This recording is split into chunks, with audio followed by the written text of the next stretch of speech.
જય દ્વારકાધીશ ખેડૂત મિત્રો. જય દ્વારકાધીશ. આજે આપણે જામનગર જિલ્લાના શીતલા કલાવડ તાલુકાના ઉમરાળા ગામે આવ્યા છીએ અને ઉમરાળા ગામના ખેડૂતે આપણો ગ્રીન ઇન્ડિયા ખાતરનો ઉપયોગ કર્યો છે અને એની ગ્રીન ઇન્ડિયા તુવેર દાળમાં વાવ્યું છે. અત્યારે આપણે તુવેર દાળમાં છે. બીજું એની લસણમાં ઉપયોગ કર્યો છે. તો આપણે ખેડૂત પાસેથી જ નાની મોટી માહિતી લઈએ કે ખેડૂતને ગ્રીન ઇન્ડિયા ખાતર વાપરવાથી શું ફાયદો થયો.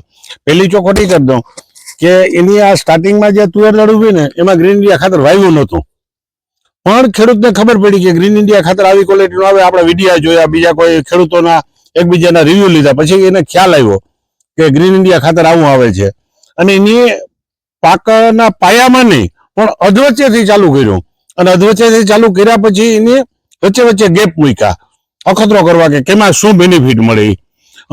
તમારું ભાઈ આખું નામ શું? કુલદીપસિંહ પ્રભાતસિંહ જાડેજા. તમારું ગામ?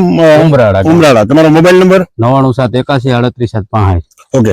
હવે કુલદીપભાઈ, આ તમે ગ્રીન ઇન્ડિયા ખાતર પહેલેથી તો વાવ્યું જ નહોતું, તમે અધવચ્ચેથી તમને બીજા વાયા મીડિયા અથવા તો કોઈ માધ્યમથી તમને ખબર પડી અને તમે ઉપયોગ કર્યો.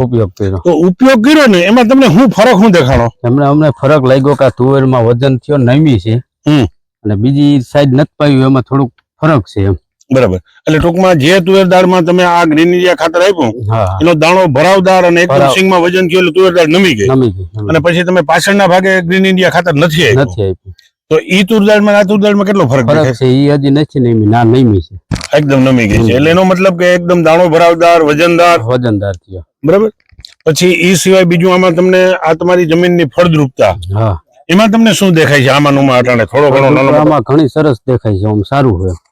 ઓકે. તો ખેડૂત મિત્રો, કુલદીપભાઈ નો મોબાઈલ નંબર અમે આપશું વિડીયોમાં. કુલદીપભાઈને શું ફાયદા થયા તમે કુલદીપભાઈને પૂછજો.